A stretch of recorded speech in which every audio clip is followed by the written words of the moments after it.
And I'm back with Millicent Rule552, and she has been fielding our Social Security disability questions. So you ready to keep going? I am.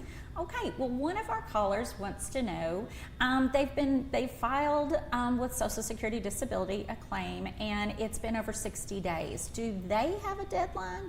So Social Security is never under a deadline in order to decide a claim. When you file your application at the local Social Security office, they may tell you that they estimate your claim will be decided within 2 to 3 months.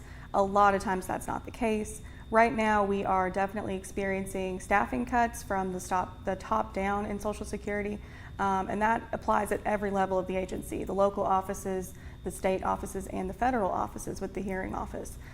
So what it means is we're having higher processing times, and it's not going to be abnormal for you to wait many months to get a decision from Social Security.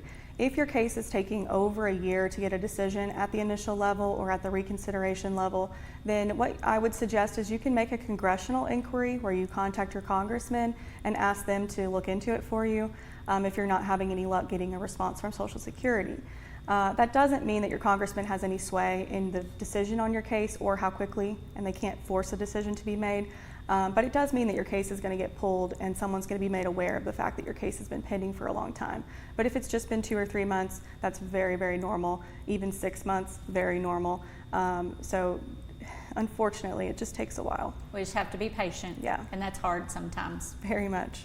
Okay, well, our next caller says he has been a laborer for 35 years with the union and his back is worn out.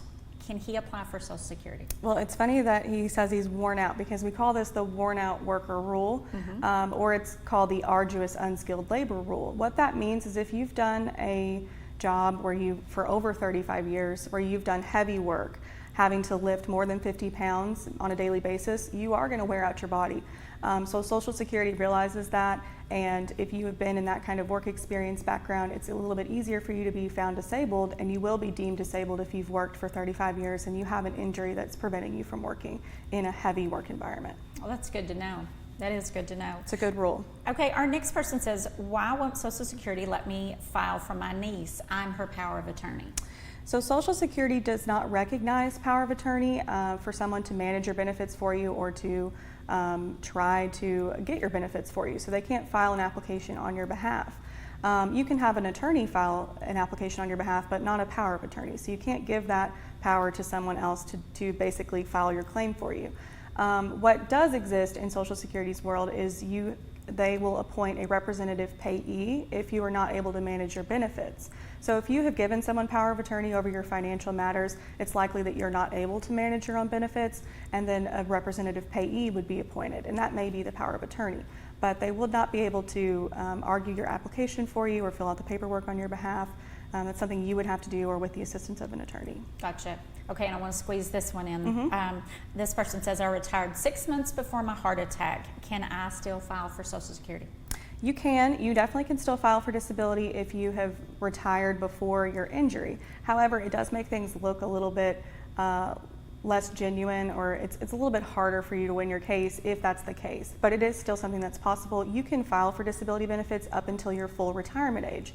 So it depends on what your age is. But if you retired early at like 55, you still could be eligible for disability benefits after that. But if you retired at 67, you're not going to be eligible for disability benefits. Gotcha. Well, Millicent, thank you so much for coming today. You always guide us in the right direction. We appreciate your expertise. Thank you so much for having me.